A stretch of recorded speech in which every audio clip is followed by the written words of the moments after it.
নমস্কার, জয় হিন্দ, জয় ভারত। প্রিয় দর্শক, আজকের বহু কাঙ্ক্ষিত সুপ্রিম কোর্টের শুনানি আপামর রাজ্যবাসী সবাই তাকিয়েছিল যে সুপ্রিম কোর্টের শুনানিতে আজকের কী হয়।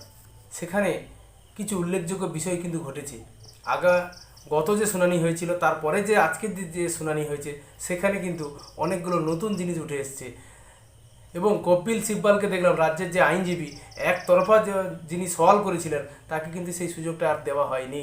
কারণ আন্দোলনরত জুনিয়র ডাক্তারদের পক্ষ থেকে উকিল দেওয়া হয়েছিল এবং সিনিয়র ডাক্তারদের তরফ থেকেও একটা উকিল দেওয়া হয়েছিল সুপ্রিম কোর্টে।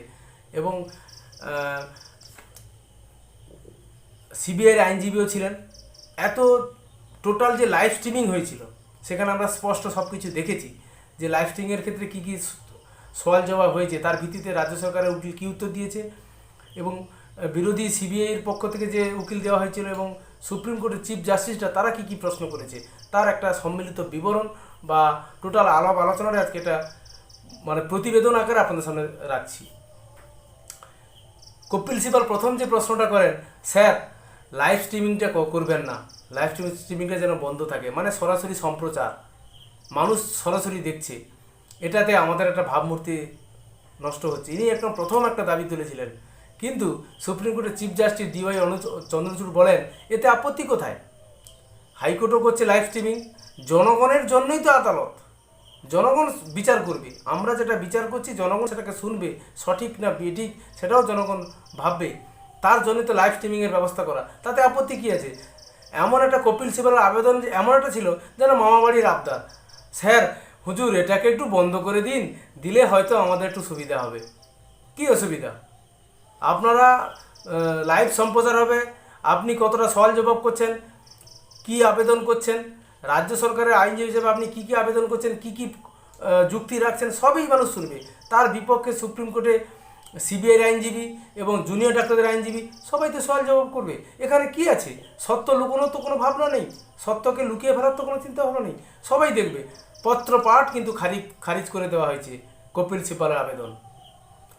দ্বিতীয় যেটা হয়েছে, চিফ জাস্টিস যেটা প্রশ্ন করেছে যে দেহ হস্তান্তর যে চালান, সেই চালানটা কোথায়? পোস্টমর্টমের আগে যে চালানটা করা হয় সেই চালানটা কোথায় গেল?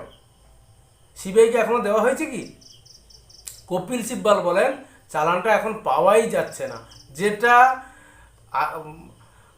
আগের যে শুনানি ছিল সেই শুনানিতে কিন্তু পরিষ্কারভাবে চালানটা চাওয়া হয়েছিল, সুপ্রিম কোর্টে পেশের কথা বলা হয়েছিল, কিন্তু রাজ্য সরকারের আইনজীবী কপিল সিব্বাল তিনি কিন্তু সেটাকে পেশ করতে পারেননি। কেন পারেননি? চালানেই সব ছিল। তিনি একটা অদ্ভুত যুক্তি খাড়া করেন যে 1997 সাল থেকে আর চালানের ব্যবহার করা হচ্ছে না। তখন চিফ জাস্টিস বলেন যে 1997 সালে হচ্ছে না, এখন হবে না কেন? তার কিন্তু সদুত্তর তিনি দিতে পারেননি। সেই চালান কিন্তু এখন পেশ করতে পারেনি, সেই চালান কিন্তু সিবিআইকে দিতে বলে দেওয়া হয়েছে সুপ্রিম কোর্টের পক্ষ থেকে। তৃতীয় যে প্রশ্নটা আসে সেটা হচ্ছে 27 মিনিটে সিবিআই কাছে জানতে চান আপনারা কত সময়ের ভিডিও পেয়েছেন। তখন বলেন যে 27 মিনিটের ভিডিও আমরা পেয়েছি। আর ভিডিওটা কোথায় গেল? কেন সিবিআইকে দেওয়া হলো না? কিন্তু এখানেই কপিল সিব্বাল বলেন, রাজ্যের আইনজীবী, যে না 3 থেকে 4 ঘন্টার ভিডিও দেওয়া হয়েছে। তবে 27 মিনিটে সিবিআই কিন্তু দাবি করছে, তুষার মেহতা সিবিআইয়ের আইনজীবী, যে মাত্র 27 মিনিটের ভিডিও দেওয়া হয়েছে। তবে আর ভিডিওগুলো কোথায় গেল? কেন সেগুলো দেওয়া হলো না? সিবিআইকে নির্দেশ দেওয়া হয়েছে যে আপনারা এই ভিডিওগুলো অবশ্যই জোগাড় করুন। সিবিআই যে তদন্তের স্ট্যাটাস রিপোর্ট জমা দিয়েছে, সেই রিপোর্ট দেখে 3 জন বিচারপতি মুখবন্ধ খাবে তো রিপোর্টটা দেওয়া হয়েছিল। সেই রিপোর্ট পড়ার পরে তারা যে মন্তব্য করেছেন যে আমরা বিচলিত এবং ভয়ঙ্কর তথ্য আছে রিপোর্টে, এর বেশি কিছু তদন্তের স্বার্থে কিন্তু তারা জানাতে চাননি। তাতে কি হবে? তদন্তের অগ্রগতিতে অসুবিধা হতে পারে। ভাবুন, ভয়ঙ্কর এবং চাঞ্চল্যকর রিপোর্ট এবং আমরা বিচলিত, কোন দিকে ইঙ্গিত করছে? তবে কি তথ্য প্রমাণের যে লোপাটের যে সম্ভাবনা কথা আমরা আলোচনা করছিলাম এতদিন ধরে, সেটা কি প্রমাণিত? তাতে কি অনেক বড় বড় ব্যক্তিত্বের অবদান আছে এই তথ্য প্রমাণ লোপাটে? এটাই কি সেদিকে ইঙ্গিত করছে? কি মনে হচ্ছে? এটা কিন্তু অবশ্যই সেদিকে দিক নির্দেশ করছে বলে কিন্তু মনে হচ্ছে। আরও একটি সুপ্রিম কোর্টের চিফ জাস্টিস আরেকটি মন্তব্য করেছেন যে অভয়ার বাবা মা তাদের যে বয়ান, তাদের যে বক্তব্য, সেটা যেন সিবিআই গুরুত্ব দিয়ে ভাবে।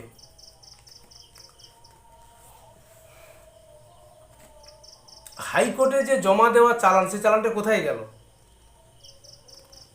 এবং আরও একটি নির্দেশ দেওয়া হয়েছে, রাজ্য যে ভুল তথ্য দিয়েছে, এটাও কিন্তু এসছে আন্দোলনকারী ডাক্তারদের, জুনিয়র ডাক্তারদের যে উকিল ছিলেন ইন্দিরা জয়সিং, তিনি যে মন্তব্য করেছেন আজকের, যে রাজ্য যে তথ্য দিচ্ছে যে জুনিয়র ডাক্তাররা কাজে না যোগ দেওয়ার জন্য স্বাস্থ্য পরিষেবা বিঘ্নিত হয়ে পড়েছে, স্বাস্থ্য পরিষেবা ভেঙে পড়েছে, এই তথ্য সম্পূর্ণ ভুল।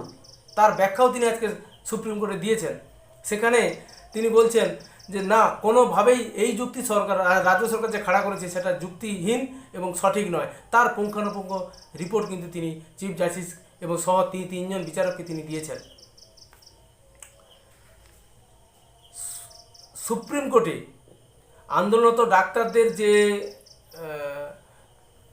রাজ্যের আইনজীবী যে দাবি করেছেন যে মহিলাদের জন্য কাজে ফেরার জন্য তারা বার্তা দিয়েছেন যে কাজে ফিরুন আন্দোলনকারী জুনিয়র ডাক্তাররা, কিন্তু সুপ্রিম কোর্টে রাজ্যের আইনজীবী বলেন মহিলাদের জন্য স্বাস্থ্য রাত্রি সাথী বলে প্রকল্প নেওয়া হয়েছে, যেখানে মহিলাদেরকে 12 ঘন্টা কাজ করার পরে রাত্রে আর কোনো ডিউটি দেওয়া হবে না, এইরকম একটা সিদ্ধান্ত নেওয়া হয়েছে। তখন সুপ্রিম কোর্টের চিফ জাস্টিস DY চন্দ্রচূড় প্রশ্ন করেন যে আপনারা মহিলাদের নিরাপত্তা সুনিশ্চিত না করে কি করে তাদেরকে এই বিজ্ঞপ্তি জারি করছেন রাত্রি সাথী হিসাবে? তবে আপনারা ফেল হয়ে গেছেন, ব্যর্থ হয়েছেন, আপনারা মহিলাদের নিরাপত্তা সুনিশ্চিত করতে পারেননি। তাই এইরকম একটা বিজ্ঞপ্তি দিয়ে কি বোঝাতে চাইছেন আদালতকে? কড়া প্রশ্ন কিন্তু করেছিলেন। আজকের কিন্তু সে সুযোগ কিন্তু কপিল সিব্বল পাননি, যে গত যে শুনানিতে হয়েছে যেন একাই খেলে গেছেন, সব ইনিংসটাই একা খেলে গেছেন। আজকের কিন্তু সেই সুযোগটা কিন্তু আর হয়নি, কারণ ইন্দিরা জয়সিংহ, তুষার মেহতা প্রচণ্ড অ্যাক্টিভ ছিলেন আজকের, এবং চিফ জাস্টিসরাও কিন্তু মনে হয় জনগণের পালস অনুসারে বা তাদের যে ভাবনা, তাদের যে বিচার করার পদ্ধতি সুন্দরভাবে তারা আজকে করেছেন। কপিল সিব্বলকে খুব বেশি সুযোগ কিন্তু আজকে দেওয়া হয়নি, এবং তিনি অনেক ক্ষেত্রে আদালতের অনুসারে রায় দিতে বা উত্তর দিতে পারেননি। নিরাপত্তা দিতে রাজ্য এইরকম বিজ্ঞপ্তি জারি করে সেই বিজ্ঞপ্তি মুছে ফেলার অর্ডার দেওয়া হয় যে অবশ্যই মুছে ফেলুন, এইরকম বিজ্ঞপ্তি দেওয়া যাবে না। না, পুরুষরা যে কাজ করবে নারীরা একই কাজ করবে, সে যে কোনো সময় তার নিরাপত্তা দিতে হবে রাজ্য সরকারকে। তাই রাজ্য সরকার এটা ব্যর্থ কেন? রাজ্য সরকার নিরাপত্তা নিয়ে ছিনিমিনি খেলছে কেন? কেন রাজ্য সরকার নিরাপত্তা নিয়ে ভাবছে না? আজকে চুক্তিভিত্তিকভাবে যে কর্মী নিয়োগ করা হচ্ছে, মাত্র 7 দিনের ট্রেনিং দিয়ে তাদেরকেই নিরাপত্তার ভার দেওয়া হচ্ছে, এটা কী ধরনের ছেলে খেলা? এবং 100 কোটি টাকার যে প্যাকেজ বলেছেন যে হাসপাতালগুলোতে নিরাপত্তা সুনিশ্চিত করার জন্য CCTV ক্যামেরা এবং বিভিন্ন যে নিরাপত্তার জন্য যে পদক্ষেপগুলি নেওয়ার জন্য 100 কোটি টাকা বরাদ্দ করেছে, শুধু টাকা বরাদ্দ করলে কি নিরাপত্তা সুনিশ্চিত হয়ে যায়? এইরকম কিন্তু চোখা প্রশ্ন আজকে সুপ্রিম কোর্টের কাছ থেকে এসছে। আজকের দৃশ্যতেই কপিল সিব্বলকে যেন যথেষ্ট হতাশ বলে মনে হয়েছে, এবং তিনি সুপ্রিম কোর্টের চিফ জাস্টিসদের যে প্রশ্নবান তাতে কিন্তু সঠিকভাবে সামলাতে পারেননি, বারবার তিনি হোঁচট খেয়েছেন। এবারে দর্শক আরেকটা ঠিক ভিন্ন একটা প্রসঙ্গে আসছি, যে সিবিআই বিরুদ্ধে যে একটা অপপ্রচার চলছিল সেটা কিন্তু সুপ্রিম কোর্টের চিফ জাস্টিসরা আজকে কিন্তু নস্যাৎ করে দিয়েছেন। সিবিআই ঘুমোচ্ছে না, তাদের যে মন্তব্যগুলো দেখুন, সিবিআই ঘুমোচ্ছে না, তাদের সময় দিতে হবে। তথ্য প্রমাণ কতটা লোপাট করা হয়েছে সে বিষয়ে সুপ্রিম কোর্ট খতিয়ে দেখছে, সব প্রকাশ্যে আনছে সিবিআই। তবে যে স্ট্যাটাস রিপোর্ট জমা দিয়েছে সেখানে তবে তার অনুসারে যে বক্তব্য উঠে আসছে সেটা কিন্তু সাধারণ মানুষকে দেখানো হয়নি বা প্রেসের সামনে দেওয়া হয়নি, সেটা চিফ জাস্টিসের এজলাসেই রয়েছে। সেখান থেকে আমরা অনুমান করতে পারি, তবে কি বড় বড় মাথার সংযোগ এখানে কিন্তু রাখা হয়েছে। মনে হচ্ছে যে বড় বড় অনেক নাম উঠে এসছে, আগামী দিনে সেগুলো অবশ্যই প্রকাশ্যে আসবে। অবশ্যই আমরা এই চিফ জাস্টিসের বক্তব্যের মধ্য দিয়ে সেটা পরিষ্কারভাবে বুঝতে পারছি।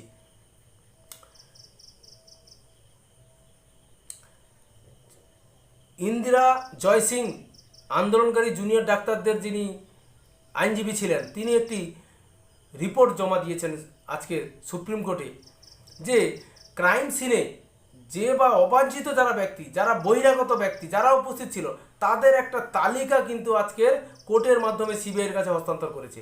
এটা খুব ইম্পর্টেন্ট।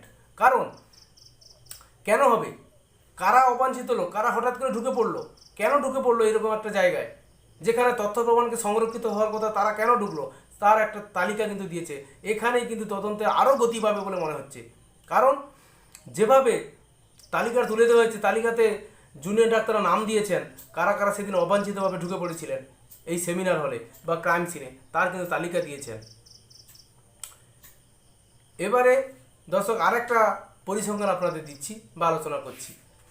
যেভাবে জুনিয়র ডাক্তারদের সঙ্গে আলোচনায় ডিসি নর্থ, কলকাতা পুলিশের সিপি, স্বাস্থ্য সচিব, স্বাস্থ্য শিক্ষা সচিবের পদত্যাগ সুনিশ্চিত করা হয়, কিন্তু যে মিনিটস প্রকাশ করা হয়েছে যেখানে 42 জন ডাক্তারের সই রয়েছে এবং স্বাস্থ্য সচিবের সই রয়েছে, মুখ্য সচিবের সই রয়েছে, সেখানে কি কোথাও এইটুকু উল্লেখ রয়েছে যে এই পুলিশ যারা কর্তা বিনীত গোয়েল, ডিসি নর্থ অভিষেক গুপ্তা এবং স্বাস্থ্য সচিব, স্বাস্থ্য শিক্ষা সচিব, তাদেরকে যে তাদের পদ থেকে সরানো হচ্ছে, কি কারণ?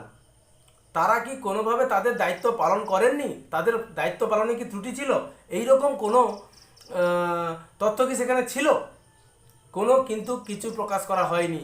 তাদেরকে শুধু কি বলা হয়েছে, জুনিয়র ডাক্তারদের দাবি মতো তাদেরকে বদলি করে দেওয়া হয়েছে। বদলি করে তাদেরকে কোথায় দেওয়া হয়েছে?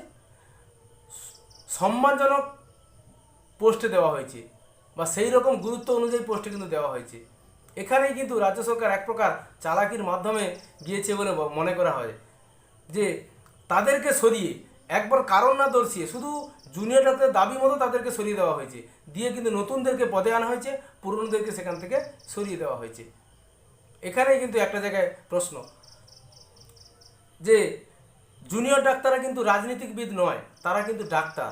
তারা ওষুধ লেখেন, রুগীর রোগ নির্ণয় করেন, ওষুধ লিখে প্রেসক্রিপশান করে দেন, চিকিৎসা করেন। তারা কিন্তু এই কাজটা আর করেন না। কিন্তু আজকে 37 দিন 38 দিন তারা রাস্তায় থেকে অনেকটা পাকাপোক্ত হয়ে গেছেন, কিন্তু তাদের চালে হয়তো কোথাও একটু ভুল থেকে গেছে। কারণ যাদের বিরুদ্ধে তাদের ক্রাইম সিনের তথ্য প্রমাণ লোপাটের অভিযোগ তারা করছিলেন বা হয়ে হ্যাম্পারিং, এভিডেন্স হ্যাম্পারিংয়ের তারা অভিযোগ আনছিলেন, তাদেরকে অন্য পদে তারা বহাল হচ্ছে, কম্পালসারি ওয়েটিংয়ে রাখাকে হলো না। এটাও কিন্তু আন্দোলনকারী জুনিয়র ডাক্তারদের কাছ থেকে যে তথ্যটা এসছে, তাদের যে দাবি ছিল সেখানে কোথাও না কোথাও মিনিটসে এখানে থেকে গেছে। কারণ আমরা মনে করতেই পারি তারা কিন্তু রাজনীতিবিদ নন, ফলে রাজনীতির যে মারপ্যাচ, সূক্ষ্ম মারপ্যাচ কিন্তু বুঝতে পারেনি। এখানে এমনভাবে একটা মিনিস্টার প্রকাশ করা হয়েছে যেন উভয় পক্ষের উইন উইনে একটা সিচুয়েশান, মানে মানে জেতা জেতা জেতা মতো একটা যেন বৈঠক শেষের মতো একটা পদ্ধতি তৈরি করা হয়েছে। আগামীতে দর্শক আমরা অবশ্যই তদন্ত প্রক্রিয়ার দিকে নজর থাকবে এবং ঘটনার প্রবাহের দিকে নজর থাকবে। অবশ্যই আমরা আগামীতে যে আপডেট হয় তার পুঙ্খানুপুঙ্খ বিশ্লেষণ আপনাদের সামনে তুলে ধরব। ততক্ষণ আপনাদের সঙ্গে আমাদের সঙ্গে থাকবেন। অবশ্যই আপনাদের সঙ্গে আছি কাকদ্বীপ টিভির পক্ষ থেকে আমি প্রতাপ। নমস্কার।